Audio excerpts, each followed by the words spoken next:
Guys, I'm Kelly Eckhart, and I am here with Sam Hudson Miles. And we've decided to start episodes about the way we wear. We are going to be talking about how fashion is very important to us, sustainability, and of course, how we wear things. So, Sam and I got chatting during the lockdown on Instagram, and Instagram is such a powerful tool for connecting people.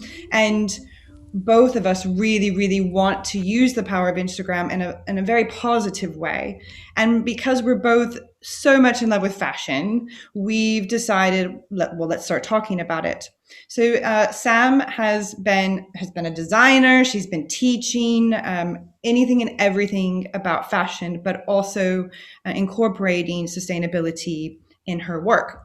So I am a stylist and talk a lot about fashion and how I feel that the way that we wear things should be a balance between sustainable pieces, high street pieces, luxury pieces. There shouldn't be a right or wrong way. It's just wear what you have, love what you wear. So we started talking about this and had a great Zoom session about her career path, where I want to go next, and then we came up with this idea. So I would like Sam, hello, to talk about yourself and kind of how you got to where you are now. Okay, thanks, Kelly. Yes, it's been so exciting to meet Kelly, and the power of social media is incredible. So yeah, about me then. So I studied fashion from the age of 16, straight from leaving school back in the mid-80s. Always knew that's what I wanted to do from the age of about 10 or 11, never really wavered from that. But within my career, I've taken, as you say, Kelly, so many different paths to sort of become where I am now, which is, I feel, really the right path for me. So I started, I'm from West Yorkshire in the UK, near Leeds. I started studying at the local art school. I then moved down to London to do my degree at 18, and then went on to do my master's at Central St Martin's and graduated there in 94. At that time as well, I also had my two youngest children. So while I was studying my MA, I was pregnant with my son, had my son, took a year out, went back, and then was pregnant with my daughter, 8 months pregnant, actually, by the time I showed my collection in the London Fashion Week. So that was hilarious. So yeah, it was a busy time. So I stayed in London for 8 years altogether, but then I ultimately relocated back to Yorkshire because I did have the kids, and I just needed to be around family, I guess, and a less stressful environment really when you're trying to raise children. Yeah. So I set up my own sort of very much a cottage industry, working from home, bringing up the kids. But then I then set up a bigger business in about 96, 97, where I was taking on small production quantities for young designers, actually, at the time, based in the UK, because at that time, a lot of manufacturing had gone offshore. So small labels could no longer get those little runs done. Yeah, really. So there was a gap in the market, which I actually just stumbled across and ended up being what we call a cut make production facility, CMT, alongside developing my own menswear label. Yeah, and that evolved and evolved. And then I ended up with about 12 machinists. The business grew. I then developed a women's wear range, and things were sort of running okay. And then I got a call from my first art school saying, "Oh, do you fancy doing a bit of part-time teaching?" Oh yeah, go on then. And then before I knew it, within a year, I'd been made full-time course leader. So I made the decision, and this was for the fashion course, the degree. I made the decision to fold the business because I had to sort of think about the future with the kids. I wanted a bit more financial stability. That being said, I'd learned so much from running my own business, so much about production, so much about the design, the supply chain cycles. Yeah. It was totally invaluable and something I still refer to today when I'm teaching my students. So I got into teaching. This was now 2000, the year 2000-ish. And long story short, I've spent the past over 20 years now as a fashion educator, as a course leader, I started off at Batley School of Art, went then to Leeds College of Art, which then became Leeds Arts University. And I'm currently now at the University of Huddersfield. And also I've just embarked on a PhD, which is where the sustainability really comes in. So I guess for the last maybe 3, 4, 5 years, I've really been focused on the sustainable agenda within teaching, not just within my own kind of day-to-day life, which it's always been there actually. It's all sort of becoming so obvious now. But within my teaching, it's really important to me to raise students' awareness of sustainability and how they can think sustainably and design sustainably. So that's been my focus, and that is now the focus of my PhD as well. Nice. And it's so interesting how it's just now coming about teaching sustainability for future designers, because beforehand it was such a foreign concept, and the sooner you start teaching, well, educating your students and future designers, they're going to start setting the trends for these kind of things. And then it's also educating our peers, right, about how important it is to buy from these designers as well, so we can keep the industry heading in a more sustainable direction. And I mean, like, as we were talking, sustainability means so much, so many different things to so many different people. So what does sustainability mean to you then? Gosh, yes. And the one thing I always start a presentation about when I talk about it is that sustainability is a very big word. Yeah. And I think the other thing, talking to my peers within academia as well that have worked in the field for many years, there still is a belief that we can't be 100% sustainable within a supply chain of fashion production. So for me, as a fashion, if I split it two ways, as a fashion educator, my priority is to explain and show students how they can be sustainable in small ways that actually they're probably already doing, but not realizing. So, for example, using dead stock fabrics, that's a really key example. But then how they frame that within sustainability context. The students I've noticed, even over the past year, are really hooking into it now. It's something that they want to do. Whereas maybe 5 years ago, you'd get maybe 5% of students. The time I was teaching is probably different elsewhere. And a lot of students would openly say, I'm not interested in sustainability. But now it's the other way around. You might have 10% of students that are saying, well, it's not really my thing, which is fine. Yeah. For me personally, sustainability, and I think the reason I'm doing my PhD not on design, not on a practice-based approach, it's about consumption. And I think really thinking about my research has really made me understand what sustainability really is to me, actually, and how I hopefully can make some changes within society and small communities about what sustainability can be. Yeah. So for me, it's about, and to coin Kate Fletcher's term, usership. So it's about how we use our clothes, but also how we buy them. And so the kind of the title of my research really is around something that I call soul shopping. So I love this term. Yeah, sustainability really is not just about. So yeah, we can all buy secondhand. We can all do that, but then we're probably still buying. The cycle continues. But if we shop with the soul, so if we connect with the clothing we not only purchase, but the clothing we wear and own, and then we connect with the stories around that, and we make our own stories about those items of clothing, which is again where you and I come together, isn't it? Yeah. That's really where the gold lies for me, and that's what I really want to look at through this research, and how we bring soul shopping in as a theoretically grounded, basically methodology that anybody can use. Yeah. Anybody can use. So yeah, sustainability to me is about how we purchase clothing, how we wear it, the stories we tell, the human aspect around it, and the social aspect. Oh, that's really good. Yeah, it's quite interesting when you say soul shopping and how soul shopping is sustainability, right? Because right now I'm focusing as well on the psychology behind fashion and how, psychology really hasn't been considered in fashion and how it is now, because how we feel about our clothing, and like you said, the connection with our clothing has so much that can change our habits with shopping and how we feel about our clothing. So it all goes hand in hand.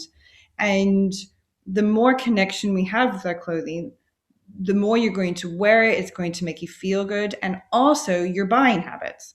So if you feel that something, you find a piece and it was a really sunny day and something great happened that day, or it even didn't even happen, it was just you were in a good mindset that day and you buy that dress, you're probably going to wear it more and you're going to associate something really great with it.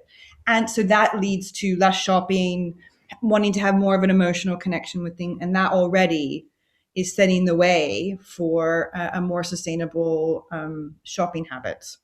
And as we wear our clothing, right? It's how many women go and open their wardrobe and I have nothing to wear, but you have so much to wear. It's just about how you associate, your feeling with your clothing.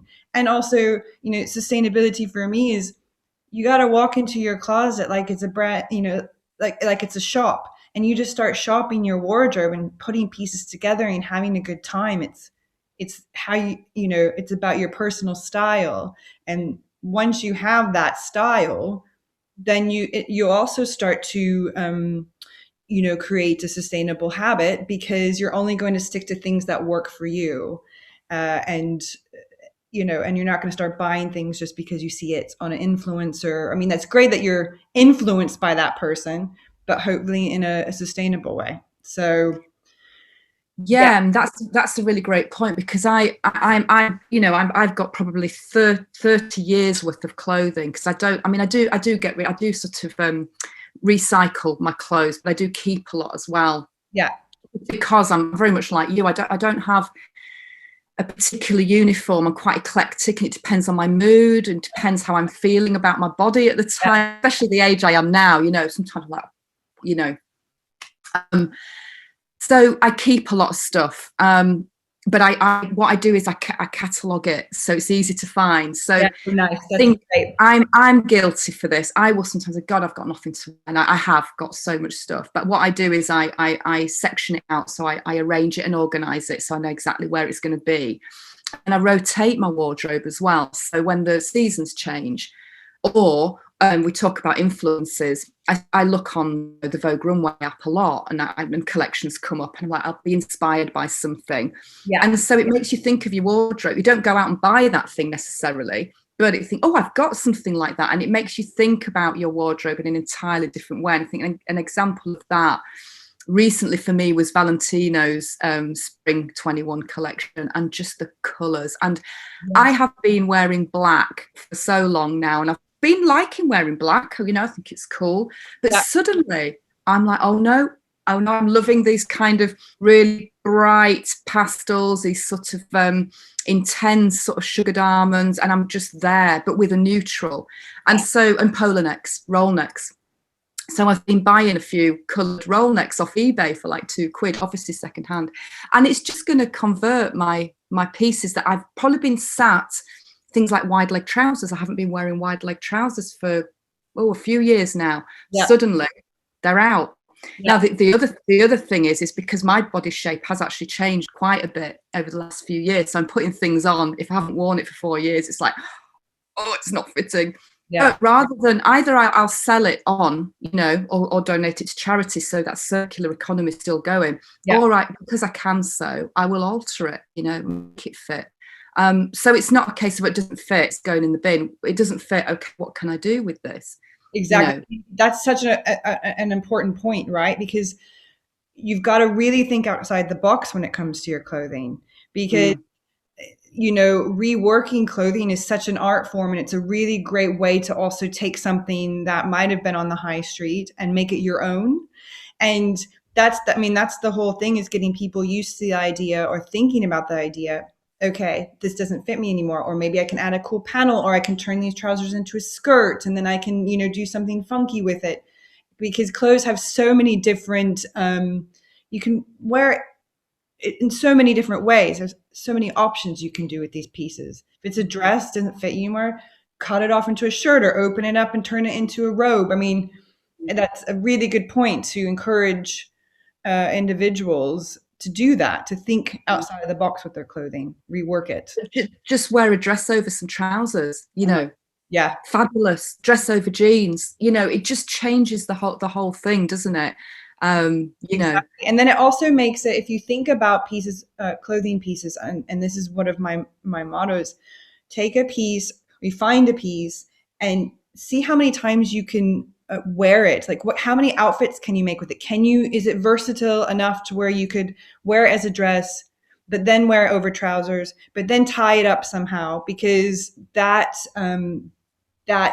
just is longevity in your clothing, but also, you have one piece of clothing worn 5 ways. Well, then you don't need those 5 other dresses. You have that one dress that can be worn over and over again. So that's really good point. Yeah.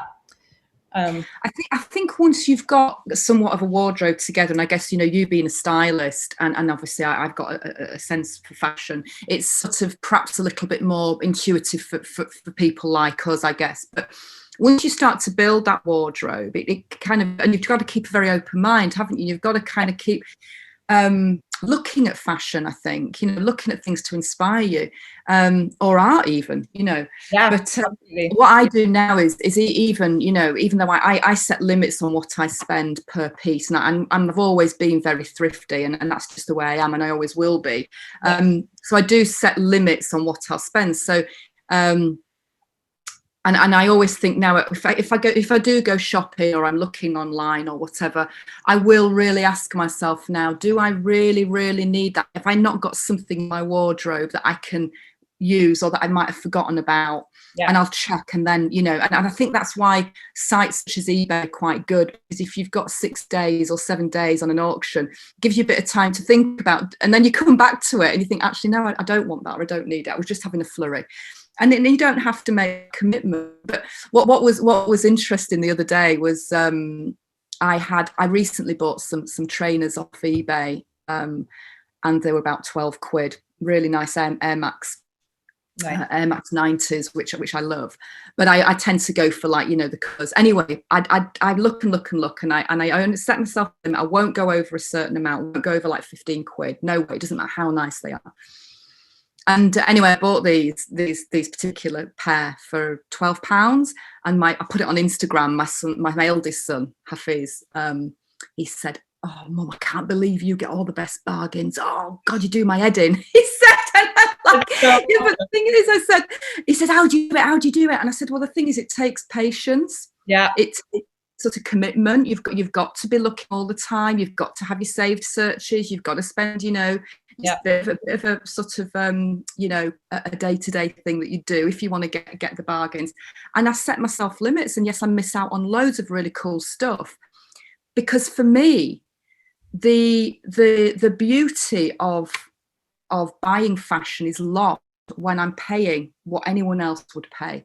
Yeah. The beauty of it for me lies in, isn't that fantastic? And it cost me £3 or it cost me £10. That's where it is for me, and that always has been. So I think that's something I've recognised as I've started thinking about what soul shopping really is. Yeah.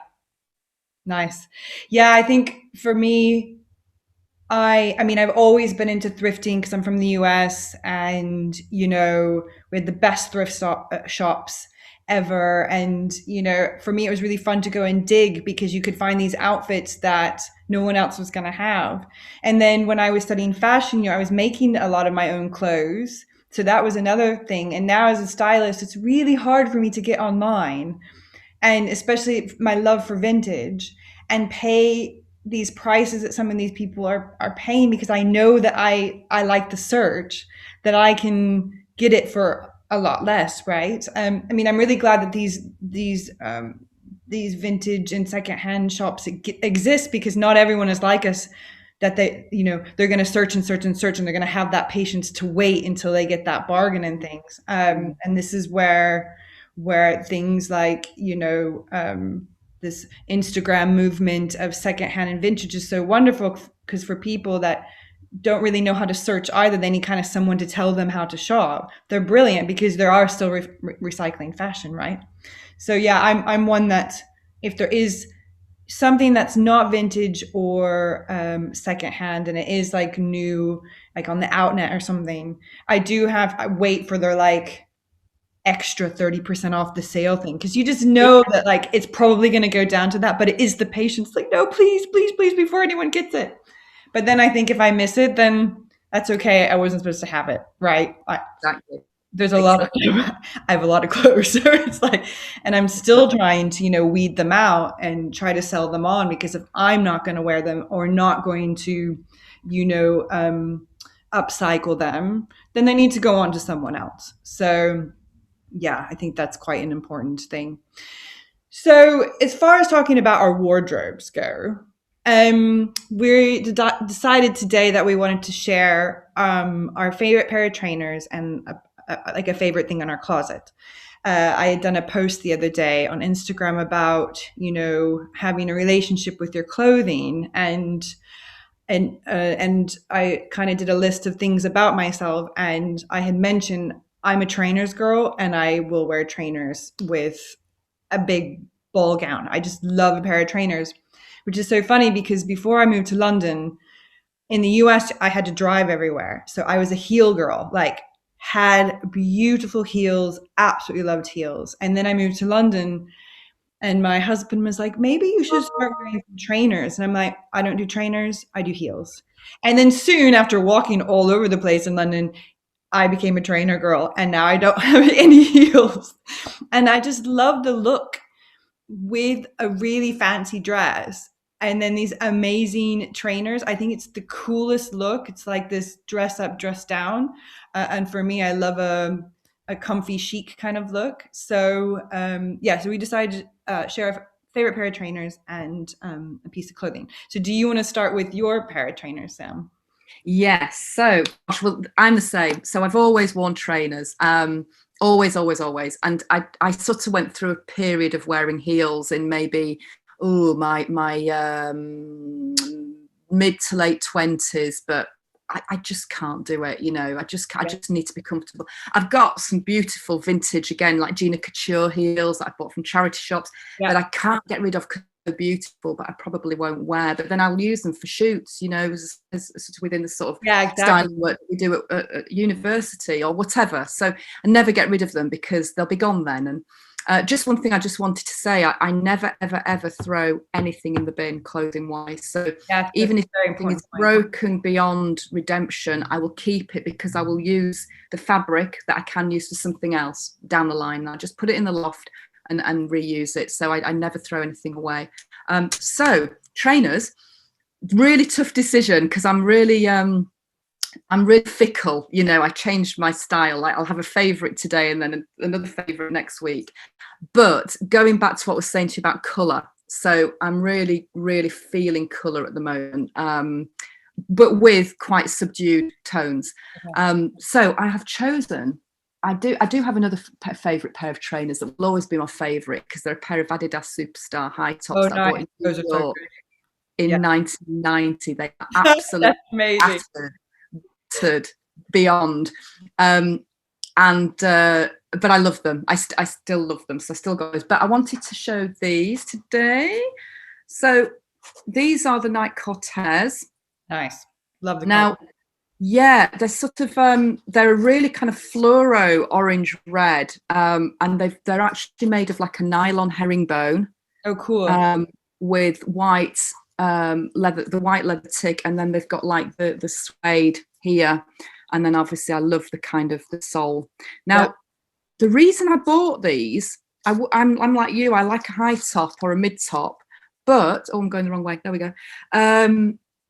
My son Hafiz. So when we were in the first lockdown, like a year ago, March, April time, Hafiz was talking about the Nike Cortez, and he showed me this really famous picture of Snoop Dogg back in the 90s wearing these dark blue ones. Great photograph. So then my son actually went on and bought a pair. Again, he's got the bug off me a bit now, which is brilliant. So he bought his secondhand from Depop.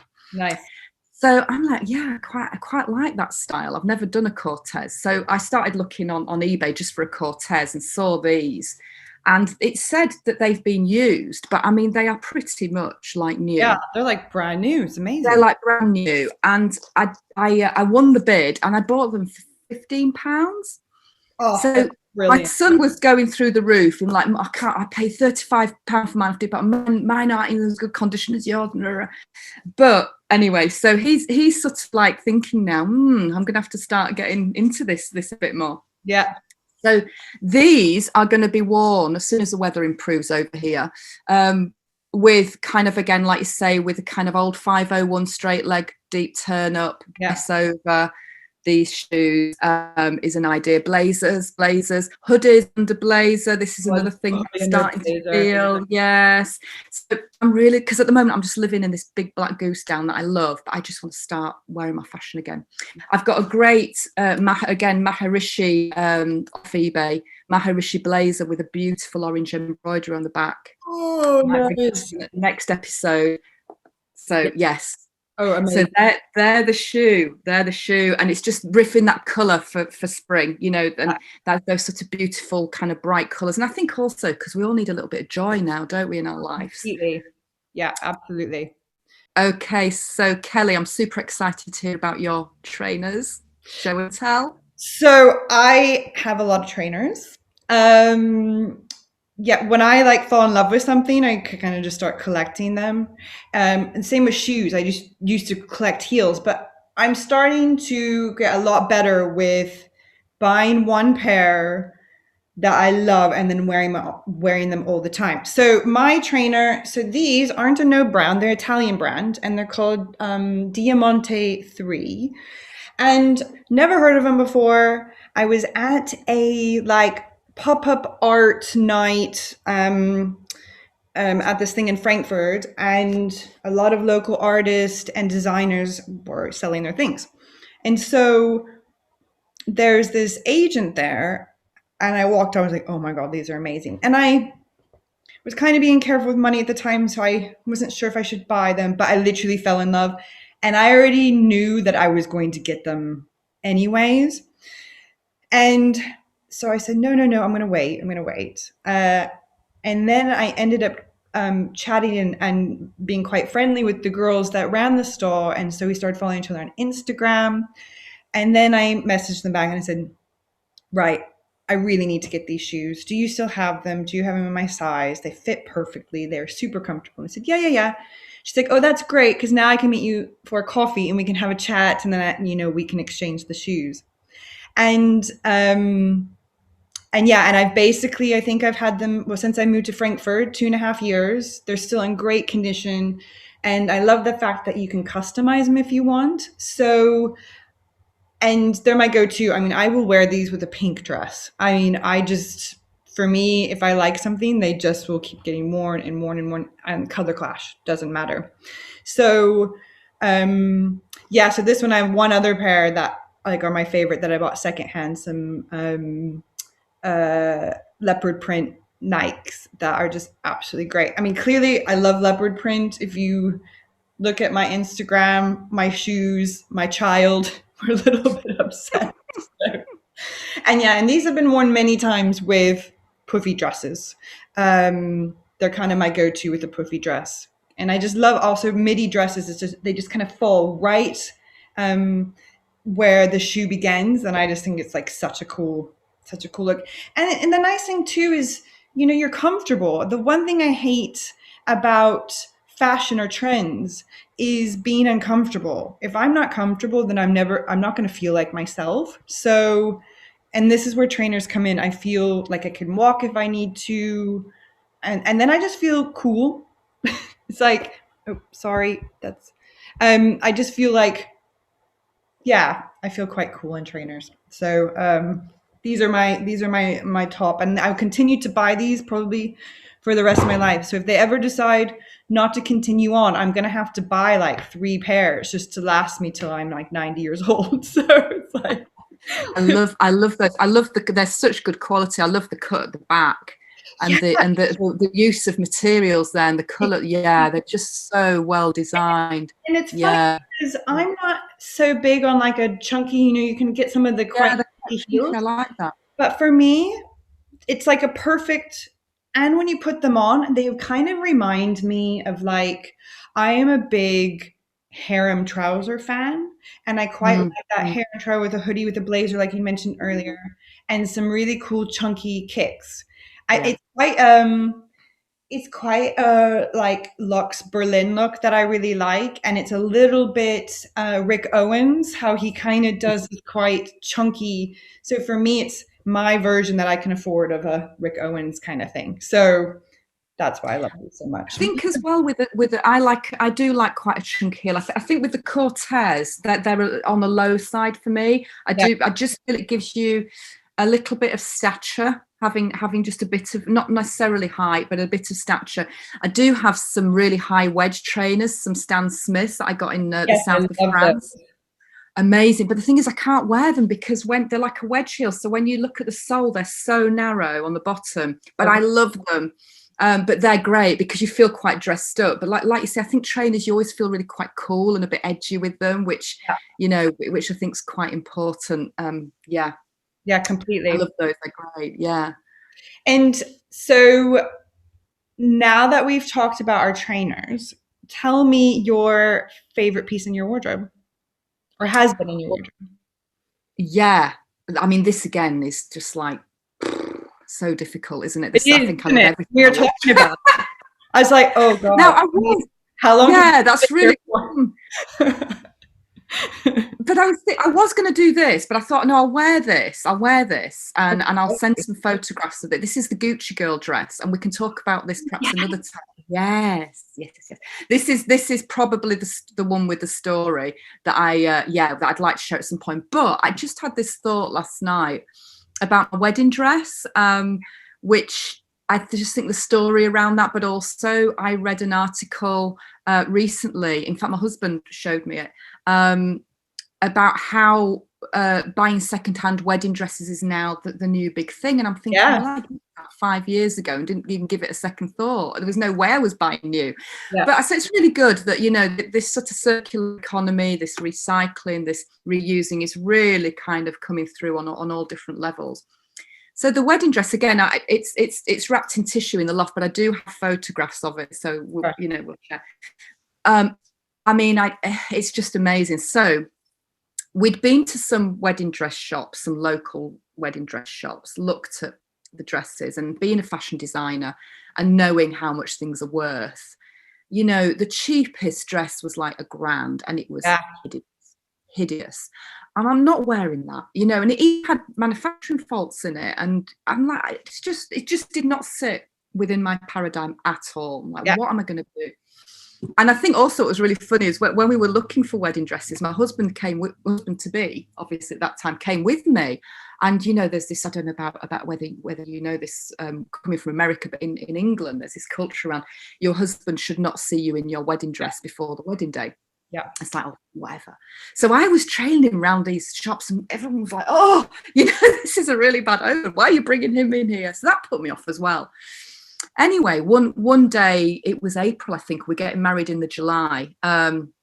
And by the way, the whole wedding was done on like no budget. It was a humanist wedding. It was done in a bar. We didn't pay for a Nice. venue. We flash mobbed a lake at Roundhay Park to get Oh actually my God, married. that's We amazing. had people like just out for the day because it was luckily a really beautiful day. Yeah, Just sat watching. We've got photographs of them. It was just so spontaneous. I Loved love it. It was the best day. And even our rings are made from recycled gold, and they're made from the that. same length of gold, exactly the same, etc. So back to the wedding dress. So we'd gone to York for the day, just to look for a secondhand wedding dress. But again, a lot of, like you were saying earlier, a lot of these boutiques that sell vintage, they're so expensive. I mean, yes, the pieces are beautiful, Yeah, and yes, they are worth it. But again, I was like, oh, I'm not sure whether, still I want to spend that much. Anyway, we came across this amazing shop, typically of York. It was a really old fronted building, like a terrace. It looked very small. It had a little bay window with the glass bottle windows in. nice. But when you went in, it was actually called the Vintage Emporium. But when you went in, it was like it just extended into all these rooms. Like, wow, it sold everything from jewelry to ceramics, everything. So I asked if they got any clothing. And they said, oh yeah, just go downstairs into the basement, we've got a little room. So we went down, and the room was small. It was only maybe about, I don't know, 15 meters square, like the size of a small living room. Like, okay. Beautiful stuff, all really well priced. Anyway, it must have been written in the stars, because there were 2 wedding dresses in this shop. One was the most beautiful 1930s bias cut satin. Oh, gorgeous, I love gorgeous. 1930s. Oh, okay. Two couldn't get it over the old hips. Yeah. Beautiful though. And the second was the dress that we bought. Anyway, my husband actually found it on the rail, and it's, all I can describe it is if you imagine Stevie Nicks. So it's I'm guessing 1970s. It's made completely of lace, but it's like just a nylon lace. It's nothing fancy. Yeah. Fully lined in rayon. It might be the 60s actually. It's got a rayon lining, and then it's trimmed in all these cotton daisy flowers, like a braid, and it's got these huge angel sleeves. I was wondering. Oh, cool. And it's got like the sort of slight sort of turtleneck, but it was the fit. And when I put it on, I was like, oh my God, this just fits, and it fitted me perfectly. The bodice is cut quite fitted, and then on the armhole, it's so just beautifully cut on the arm. And you've got a slight little puff structure, and then into this drape circular cut angel sleeve. And then it goes down, it comes out into a train at the back, and it is just divine. So 60 quid. And it's like, I could not have found a better wedding dress if I'd have spent 20 grand, I swear to you. So the dress, amazing. Now, the other thing was, when I bought the dress, it wasn't dirty, but I thought maybe it needs a refresh. So I'm ringing round dry cleaners, and this is what really got my goat. Because it's a wedding dress, they're charging £100 to clean it. Yeah. Yeah. Like, no. So I put it in the washing machine, and I sat watching it go, because I'm thinking, if I wash this and I ruin it, I don't know what, because this is like a week before the wedding, you know. Okay. Yeah. You know, very last minute. Anyway, thankfully it was fine. But yeah, just the most beautiful piece. And I've kept it, and I did think, shall I customize it now? I don't want to wear it as a dress, but I actually don't want to cut into it. I don't want to cut into that story. You know, it's got grass stains where my heels got caught in it on the hillock. It's like, you know, it's, yeah. So that's the piece. It's just beautiful, and the fact that my husband found it, and that is so great. And yeah. Yes. Cool. Oh my God, I can't wait till you send a picture through, because I'll send a few. Yeah. This. Oh, that just sounds so lovely. I mean, that's such a good point too, though, about wedding dresses, right? Because I worked in the bridal industry for 4 or 5 years, and you know, and then I ended up not spending, I spent $200 on my wedding dress, because working in the wedding industry, I kind of knew what I wanted anyways. And I bought a bridesmaid's dress because that looked like a wedding dress. And to this day, I'm like, you don't have to go buy thousands, because one, you're never going to wear it again. Two, if you can, and it's like you said, there's so many people are going for secondhand now, because why not? You know, what's the point of you know, more manufacturing of something that's really not going to be worn again. It's such a great story. And I love the fact that, you know, for some people they would say, oh, I don't want a wedding dress that someone else wore, you know, but for me, I'm like, but there's another story behind that. And on that day, the individual probably was so happy. So I'm sure that there's this great vibe with this dress, because it's, you know, creating memories. So I think it's quite beautiful to do that. That's very, very cool. Nice. But again, that comes back to the psychology, doesn't it? And I think this is something maybe we unpick in another episode around and sort of the whole secondhand thing, especially charity shopping. Yeah. There's still that sort of stigma attached to, well, I don't want to wear something someone else has worn, or, you know, there's this whole thing around dead men's shoes sort of thing, you know, that kind of, and I know that's not as prevalent as it used to be, but I still think it's possibly a factor. And like you say, well, you're exactly right. On that day, she would have been as happy as anything. And that day back in 1968, 1970, can you imagine? I wonder what the story was there, you know? Yeah. I mean, and that dress sounds fabulous. So of course she would have been happy. She'd be like, I look great, you know? Yeah, definitely. I'm like, my best. So it was like, wow, so good. I love it. That's awesome. I just got this picture in my head because we got a taxi into Leeds where we got married, which was the other side of Leeds, probably about half an hour, 40 minutes driveway. And the taxi driver, I never forget, it was a Saturday lunchtime. This was before COVID, this was 2016, July. Nice. And I'm running across there's this big main road. I'm running across the road to get to where we're getting married. Yeah. My husband's striding off in front of me. I'm like, wait for me. And I'm running across and I've got these really huge heels on that obviously I can't walk in. And the cars must, because obviously they're waiting, thinking, what the hell? And there's this little old lady coming past. She went, oh, you look lovely, dear. You look lovely. Just brilliant. That's so brilliant. I love it. I just love that, just the whole spontaneity. Yeah. Anyway, what's your piece? So my piece, let me get it down. So there used to be this shop in Crouch End, where I used to live in London, called Mishka Vintage. And the lady that ran it was just an absolute bombshell, and Lizzie was her name, I believe, and she always had immaculate clothes on, red lipstick, and her shop was just, she had it organized in her head, but when you walked in there you were like, whoa. I mean, just rammed. And a load of stylists would go in and buy or borrow pieces from her shop. And because she was down the street, I'd go in quite a lot. And then I got chatting to her and we have tea. And then she would give me lipstick. She's like, I just found a new color and my friend did this lipstick. Do you want it? I'm like, okay. And so I'd go in and look, and sometimes I would find something, sometimes I wouldn't. But I think I bought like 6 or 7 dresses from there, and each of them are just immaculate. And so it was very hard for me to decide. So this one I bought from her, and it's probably 1930s. The fabric is just amazing. And the thing about this dress, so when I bought it, clearly someone had cut it down here, and I've had to kind of re-emphasize all the seams because they were just falling apart.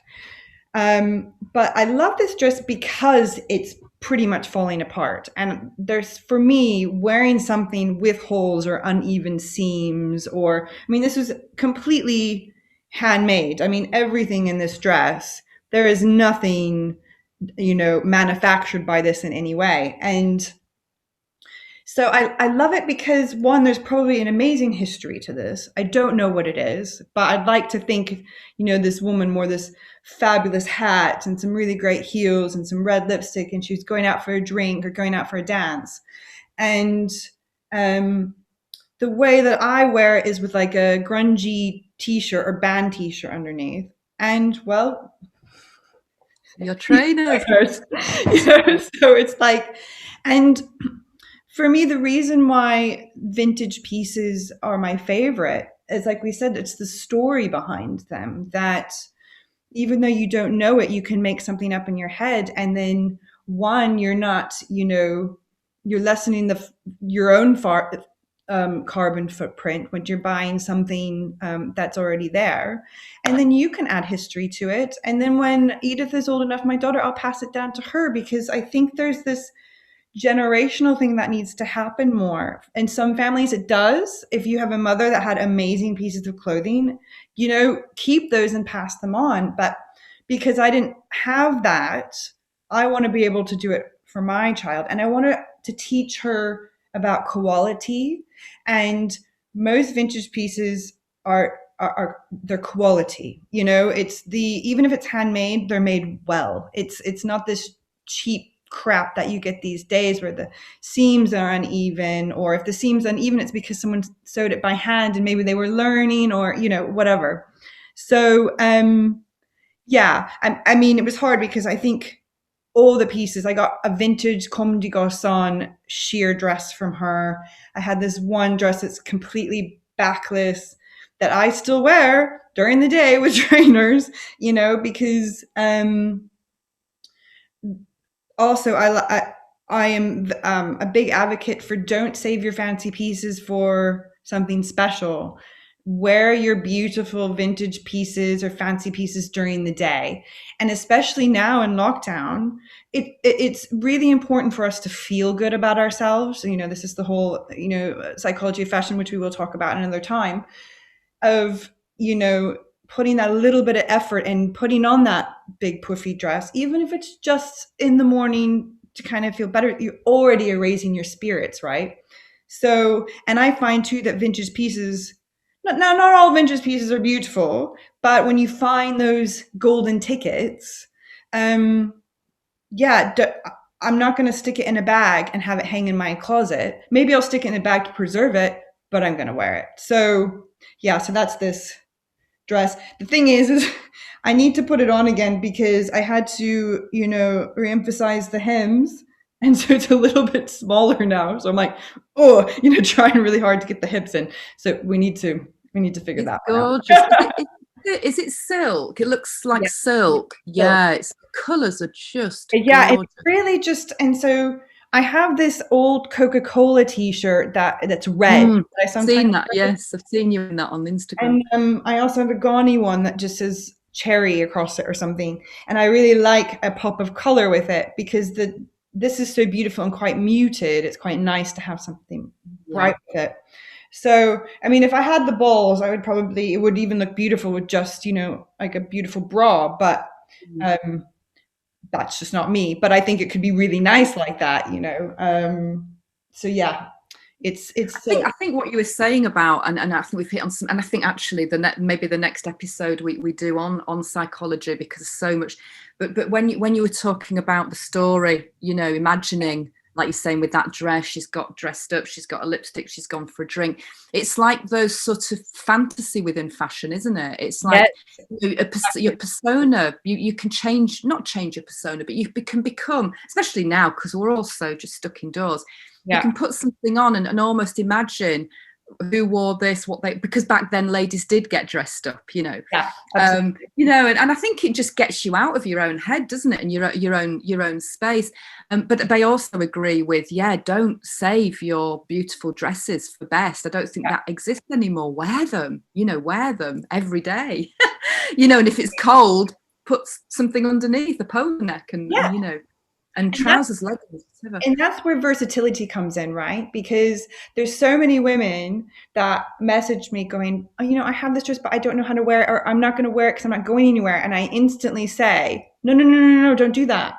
Because it is like you said, put a polo neck underneath it, a t-shirt, get a massive cardigan, make it, belted around it.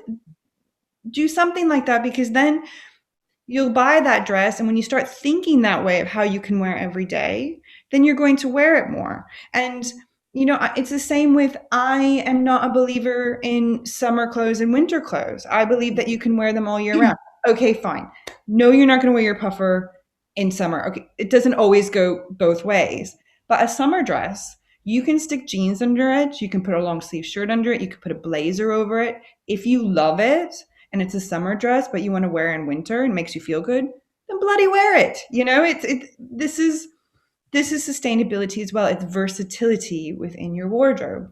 So that's. It's also excuse me. It's also connecting. So yes, it's versatility, it's sustainability, but it's also connecting with the clothing we own and loving our clothes. Fashion Revolution would say, it's love your clothes. I love that dress. Or why are you not wearing it? When you wear it, how wonderful do you feel? How do you draw your shoulders back? It's like, you feel differently, don't you? Rather than reaching, and we're all guilty of it, reaching for the same thing day in, day out, even outside of COVID. You're getting up early, going to work, you're like, but with a little bit of thought the night before, even, if you can get into that mindset of putting an outfit together ready, you put it on, you're going to feel so much better that day, because you're going to feel put together, you're going to feel like you're owning it. And I honestly believe that. Brilliant. Absolutely fascinating. So that concludes today's session and our first episode, which we're super excited about. And we do plan on doing these once a month, so keep tuning in. Until next time, Love your clothes. Just kidding. Thanks, Kelly. Bye. See you in a month.